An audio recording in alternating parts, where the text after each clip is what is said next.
Boa tarde, hoje é 7 de agosto de 2019 e estamos iniciando mais um Destaque Rural Notícias. Sejam todos bem-vindos. Destaque Rural Notícias. Patrocínio: Grupo Floss, Manejo e Fisiologia, Caminhos para Alta Produtividade. E BASF, We Create Chemistry. Oferta reduzida deixa o mercado do boi gordo firme. O mercado do boi gordo iniciou a última terça-feira com preços firmes. Em Mato Grosso, a dificuldade de encontrar animais por parte das indústrias pressionou os preços para cima na região norte, ficando a R$ 137,50 a arroba. E na região sudeste, ficando a R$ 141,50, livre de FUM rural. Esse também foi o caso de Dourados, em Mato Grosso do Sul, onde as escalas de abate giram em torno de 4 dias e o preço do boi gordo ficou em R$ 144,50. Em São Paulo, apesar da estabilidade nos preços, a oferta reduzida começou a ser sentida. Com isto, frigoríficos que estão com as programações de abate mais reduzidas têm ofertado preços acima da referência. No estado, as escaladas de abate atendem em média 6 dias. Também a valorização na arroba do boi gordo, observados em Tocantins e Espírito Santo. E o aumento percentual do biodiesel no óleo diesel foi publicada hoje no Diário Oficial da União. Conforme a BS Bios divulgou ontem, o Diário Oficial da União publicou na edição desta quarta-feira que a partir do dia 1º de setembro a mistura do óleo diesel passará a contar com a adição de 11% de biocombustível, o chamado B11. Segundo a Agência Nacional de Petróleo, Gás Natural e Biocombustíveis, ANP, a adição evoluirá 1% ao ano, chegando a B15 em 2023. BASF, há 7 anos ao lado de campeões do Desafio de Produtividade SESB. Vamos convidar então a Fernanda Custódio para participar conosco do Destaque Rural Notícias de hoje. Boa tarde, Fernanda. Oi, Léo. Boa tarde para você e para todos que nos acompanham aqui pelo Destaque Rural Notícias. Seja bem-vinda, Fernanda. Obrigada, Léo. Então, Fer, como foi a movimentação do mercado internacional das principais commodities agrícolas hoje? Léo, então, para a gente começar o nosso comentário de hoje falando principalmente do comportamento dos preços lá no mercado internacional, o pregão dessa quarta-feira, a gente acompanhou certa estabilidade nos preços tanto da soja quanto do milho, que não tiveram oscilações expressivas. O milho fechando com altas, pequenas altas entre 1 e 2 pontos. E no caso da soja, nos principais vencimentos, Léo, que a gente acompanhou foi uma alta de 1 ponto. Isso porque, conforme a gente já vinha destacando também, o mercado segue sem novidades. Os dois principais fatores e variáveis que os participantes do mercado observam nesse momento não mudaram, continuam sendo o clima lá no meio oeste norte-americano, que até esse momento não há novidade, ainda há previsão de chuvas para os próximos dias em muitas regiões lá no cinturão de produção mesmo de soja e milho nos Estados Unidos. E no caso da soja, principalmente, viu, Léo, a gente tem acompanhado ainda essas incertezas em relação à demanda, já que não há uma solução para essa disputa comercial entre Estados Unidos e China. E até esse momento, né, Léo, a gente acompanhou semana passada o presidente norte-americano reforçando que vai impor novas tarifas à China, a China revidando agora e destacando que não vai mais comprar produtos agrícolas dos Estados Unidos, e hoje nós não tivemos nenhuma manifestação de nenhum dos dois lados. Então a gente tem o mercado andando de lado realmente nesse momento, viu, Léo? Zé Fer, sem muitas movimentações hoje, né? Sim. E com relação ao algodão, Fernanda, tem alguma novidade? Os preços estão caindo, né? Isso. Léo, só para a gente reforçar, ainda falando de Chicago, ainda temos aquele cenário que os investidores ainda aguardam aquele relatório do dia 12. Então, na próxima semana, nós teremos esse reporte do Departamento de Agricultura dos Estados Unidos, que vai trazer, então, novos números para essa safra 19-20 lá no país. E também a gente tem as informações do restante do mundo, né? Estimativa para produção no Brasil, Argentina, enfim, é isso que o mercado aguarda. E outra informação também, hoje, Léo, o USDA anunciou a venda de 165 mil toneladas de soja para destinos desconhecidos, que deve ser entregue, então, nessa temporada 19-20. Importante reforçar que toda venda que é realizada no mesmo dia e para o mesmo destino e que supere 100 mil toneladas tem que ser reportada ao USDA e eles divulgam, então, esse boletim, Léo. E para a gente falar também de algodão aqui no Brasil, informação importante hoje do CPEA, que a gente está destacando, então, somente no mês de julho, Léo, a gente está falando de uma queda de 7% nos preços aqui no mercado doméstico. O que está acontecendo? A gente tem essa queda aqui no mercado doméstico, temos uma queda também no mercado internacional, e isso fez com que os vendedores eles se retraíssem. Então, a gente tem um mercado, nesse momento, com menos liquidez, segundo informações do CPEA. E só para a gente contextualizar também, né, Léo, falando um pouquinho de safra, quando a gente fala de algodão, a gente está falando de Mato Grosso e oeste da Bahia, principalmente aqui no Brasil. E segundo dados atualizados do IMEA, que foram divulgados no início dessa semana, a gente tem até esse momento, Léo, cerca de 36% dessa área que foi cultivada com algodão nessa temporada já colhida. Os trabalhos nos campos estão andando de forma mais rápida, se a gente comparar com o mesmo período do ano passado, e por enquanto nós temos uma projeção, pelo menos para a safra lá no estado de Mato Grosso, de 1,8 milhão de toneladas, Léo. Claro que a gente vai acompanhar realmente essa finalização, né, andamento e finalização de colheita, para realmente ter certeza dessa projeção, mas por enquanto é esse o número que a gente trabalha até esse momento, viu, Léo? Tá certo, Fer. Como foram as últimas safras de algodão? Você tem alguma informação como que está o setor de algodão no país? Léo, o mais importante, que era aquilo que a gente até falava ontem, essa questão da rentabilidade. O algodão, não só lá em Mato Grosso, mas principalmente no oeste da Bahia, a gente tem acompanhado também, salvo alguns problemas climáticos, mas na última safra, pelo menos, os produtores colhendo bem também. A gente fala de produtividade, e um outro cenário também bastante interessante é a questão do preço do algodão, que vinha realmente animando o produtor rural a fazer esse investimento também na cultura do algodão, que não é um investimento barato, né, Léo? A gente sabe que é uma lavoura também bastante cara, mas mesmo assim os produtores têm feito esse investimento. E ontem a gente até comentava, né, Léo, em muitas regiões de Mato Grosso realmente compensa mais ao produtor rural fazer esse investimento na cultura do algodão, se a gente comparar a questão de rentabilidade. Milho e algodão, o algodão ainda traz um retorno melhor para o produtor. Então, a gente tem acompanhado, sim, esse cenário. Fer, uma notícia importante, então, essa que eu acabei de trazer ali a respeito do B11, né, que foi o incremento de 1% do biocombustível na composição do óleo diesel, né? Isso, com certeza, aí vai aumentar a demanda de soja e dar mais um alento aí a esse mercado, né? Sim, Léo, mais uma alternativa para o produtor também. Mas quando a gente fala de soja, né, a soja tem uma demanda bastante expressiva.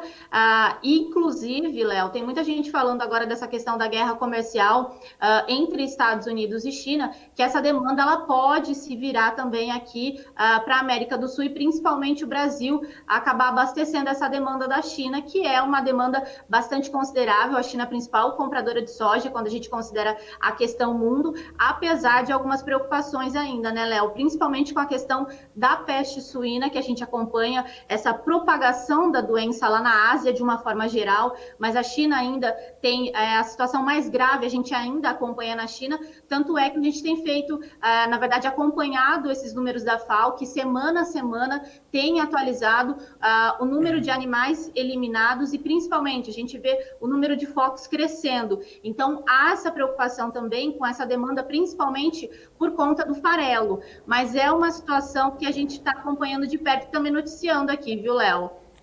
Nós estamos preparando, Fer, para a edição da revista agora próxima, uma matéria especial sobre a questão da gripe suína, né? E também Sim. aqui no Brasil, como o Brasil está se protegendo, o que isso interfere no mercado, uma matéria bem produzida aí, que vai ser bem bacana aí para o pessoal acompanhar na edição impressa do Destaque Rural.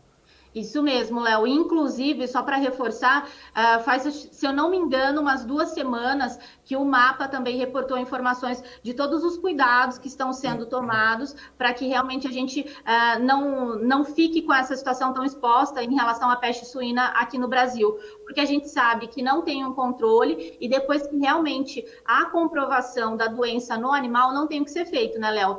Esse animal realmente tem que ser abatido. Por isso que é grande essa preocupação e o Brasil também está preocupado tomando as devidas medidas sanitárias para que realmente a gente não venha acompanhar casos da doença aqui no Brasil. Certo, Fer. Eu tenho aqui, até eu quero que tu fique aí, que eu vou trazer uma informação aqui a respeito do café, aí eu quero que você comente. Pode ser? Sim, Léo, fico aqui. Então tá bom. Indicador do café arábica recua mais de R$ 30 a saca em julho. As cotações domésticas do café arábica apresentaram acentuada queda em julho. Entre 28 de junho e 31 de julho, o indicador CPE-Exalc do tipo 6, bebida dura para melhor, posto na capital paulista, recuou R$ 31,38 por saca, ou seja, um recuo de 7,3% na saca. Segundo pesquisadores do CPE, a pressão veio da desvalorização externa da variedade e da queda do dólar frente ao real em alguns dias específicos. Quanto ao Robusta, as cotações domésticas também apresentaram queda significativa no acúmulo de julho, em linha com a oferta elevada no Brasil e o movimento de baixa dos valores externos do grão. Entre 28 de junho e 31 de julho, o indicador CPE-Exalc do tipo 6 peneira 13 recuou R$ 19,51 por saca, ou seja, 6,6%. Então, Fernanda, aí os cafés com uma qualidade menor aí, que é o arábica já é melhor, né? O café com melhor qualidade, né, Fer? Léo, na verdade, assim, o caminho para o cafeicultor, a gente tem acompanhado isso nos últimos anos, principalmente, é o investimento no café de qualidade, que é um café realmente que demanda mais tempo, mais trabalho por parte do produtor rural e mais investimento também, mas acaba sendo um nicho de mercado. O produtor consegue, então, vender a um preço diferenciado. E a gente acompanha também, principalmente, essa demanda lá na Europa por esses cafés especiais. Então, tem um nicho de mercado. Agora, quando a gente fala do cafeicultor de uma forma geral, não é de agora. Essa situação com o preço, Léo, é uma situação que sempre preocupa. Já faz algum tempo, já alguns anos, algumas safras que a gente tem acompanhado o produtor trabalhando com esse preço abaixo do seu custo de produção. E fica muito difícil realmente equilibrar essa conta. E se a gente conversar com qualquer cafeicultor ali no sul de Minas, a gente ainda destaca essa questão do endividamento desse setor, né, Léo? Então, assim, é uma situação que preocupa muito.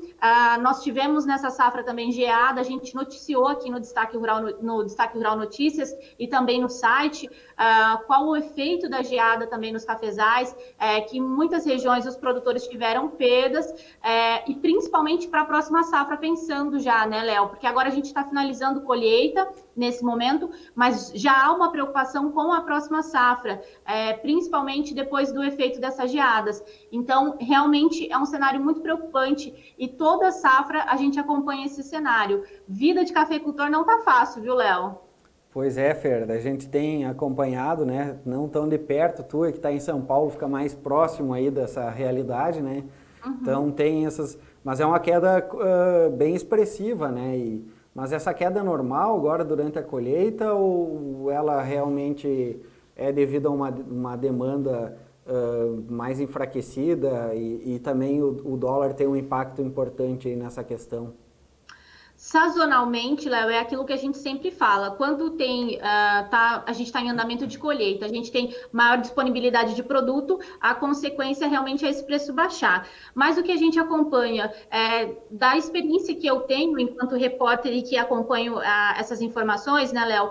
Os preços do café lá na Bolsa de Nova York, eles têm uma oscilação assim, muito impressionante, oscila mais do que qualquer outra commodity. E ao contrário do dólar, do impacto do dólar, por exemplo, quando a gente tem uma valorização do dólar, que isso favorece vendas de soja, milho, acaba tornando esses produtos mais competitivos, no café acontece justamente ao contrário. Isso acaba pressionando os preços.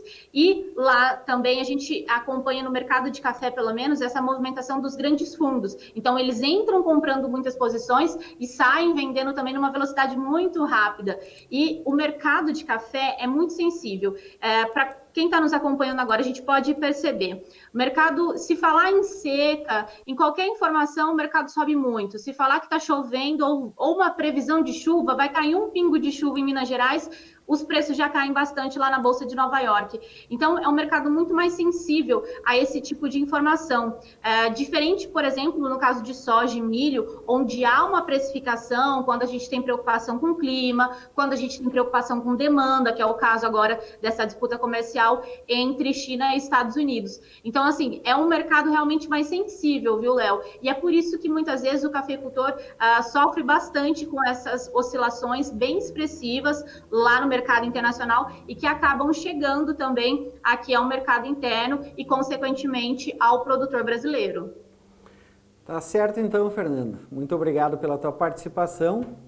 Lembrando que mais informações você encontra no portal destaquerural.com.br. Obrigado e até amanhã. Isso mesmo, Léo. Mais informações lá, todas detalhadas na nossa página. Muito obrigada, Léo. Até amanhã. Vamos falar agora de outro setor que também está sofrendo, assim como a cafeicultura, o setor do arroz, né? Então, com baixa liquidez e pressão compradora, indicador do arroz recua em julho. O ritmo de comercialização do arroz em casca esteve lento no Rio Grande do Sul em julho. Segundo colaboradores do CPEA, indústrias estiveram cautelosas para novas aquisições, principalmente na primeira quinzena, devido ao fraco desempenho das vendas do beneficiado e a pressão dos setores atacadistas e varejista por menores preços. Do lado vendedor, horticultores negociaram lotes apenas para fazer caixa e atender a compromissos de safra. Neste cenário, o indicador Exalc Senar RS 58% grãos inteiros recuou 1,27% em julho, fechando a R$ 42,90 a saca de 50 quilos no dia 31. A média de julho, de 43,08 centavos, também foi 2% menor do que a queda de junho de 2019 e 2,9% inferior à de julho de 2018. Já nos últimos 7 dias, o indicador registrou ligeira alta de 0,37%, fechando a R$ 43,00 a saca nesta terça-feira. Vamos então ao comentário do Moisés Cristiano sobre economia e política.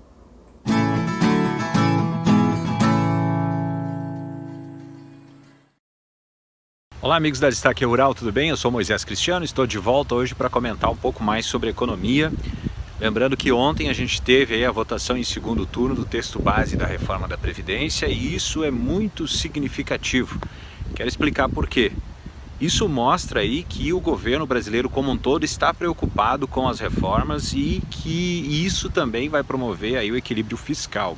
E isso é importante para o mercado, né? Mostra aí que o governo está disposto e aumentam os níveis de confiança para com o Brasil, principalmente em relação a investimentos. Então significa o seguinte, né, que essa votação do segundo turno aí da reforma da Previdência dá um alento importante aí para a gente ver investimentos vindos para o Brasil de várias formas e de várias fontes aí. É uma notícia bastante importante, bastante positiva aí para a economia brasileira como um todo. Naturalmente que isso também tem aí um impacto na taxa básica de juros. Ontem, nessa semana eu estava comentando aqui com vocês, sobre essa coisa de que o Banco Central ele considera importante, né, que as reformas andem para ele manter aquela possibilidade aí de cortes na taxa básica de juros para estimular o crescimento da economia, estimular o consumo, estimular o investimento. Então temos aí, né, notícias positivas para estimular o crescimento da economia brasileira. Hoje eu também estava acompanhando aqui uma pesquisa que foi divulgada por uma consultoria, a Cepastore, que fala sobre a queda no rendimento das famílias e a deterioração da renda com justamente a economia crescendo pouco. Neste ano de 2019 tem expectativa de crescimento de 0,8% e isso deteriora aí com certeza a renda das famílias, a renda pessoal, né? O PIB per capita. E isso tudo certamente tem impacto aí nas formas como as pessoas consomem, né? No comportamento do consumidor, que pode fazer com que ele tenha aí uma mudança de cesta de consumo. Isso certamente impacta também aí, né, na produção do agronegócio brasileiro. Bom, então o que diz a consultoria? Que se o Brasil voltar a crescer 2,5%, nós vamos ainda demorar para voltar a ter condições, né, de crescimento da renda pessoal, do PIB per capita brasileiro de 10 a 12 anos. Veja só o tamanho do prejuízo que a gente tem aí com uma economia que não anda. Por isso que é importante também as reformas, por isso que essa semana é importante e por isso que a gente vê aí, né, que estão melhorando as percepções em relação ao Brasil justamente por causa das reformas. Claro que hoje eu estava analisando ali que, por exemplo, a Bolsa de Valores, o dólar não estão reagindo às reformas. Só que tem a ver muito com as questões internacionais e aquilo que está sendo bastante falado aqui no Destaque Rural Notícias também. Eu trago, a Fernanda traz, você aí, Léo, também traz as informações, né, sobre a guerra comercial entre Estados Unidos e China, que também impacta no agronegócio brasileiro. E isso impacta também, né, no câmbio. E o câmbio fica mais elevado aí, né, desvaloriza o real, valoriza o dólar em relação ao real, e a gente tem aí esse câmbio acima de R$ 3,90. Mas ontem mesmo eu comentava, né, que o Banco Central diz que tem reservas internacionais. Então significa o seguinte, que a gente vai ver o câmbio subindo até o ponto em que a conjuntura brasileira consegue, e aí o Banco Central certamente vai intervir aí com as suas reservas para manter o câmbio num patamar aceitável para a nossa conjuntura brasileira. Então é isso, esse é o meu comentário de hoje aí sobre economia, depois de ontem a gente ter aí a reforma da Previdência passando em segundo turno, o texto base, né? Os destaques estão sendo votados hoje, inclusive tem a expectativa de que passe e depois ela vai então para o Senado. O governo espera que até o final de setembro tenha então a reforma da Previdência passado também no Senado. Era isso, um forte abraço e até a próxima.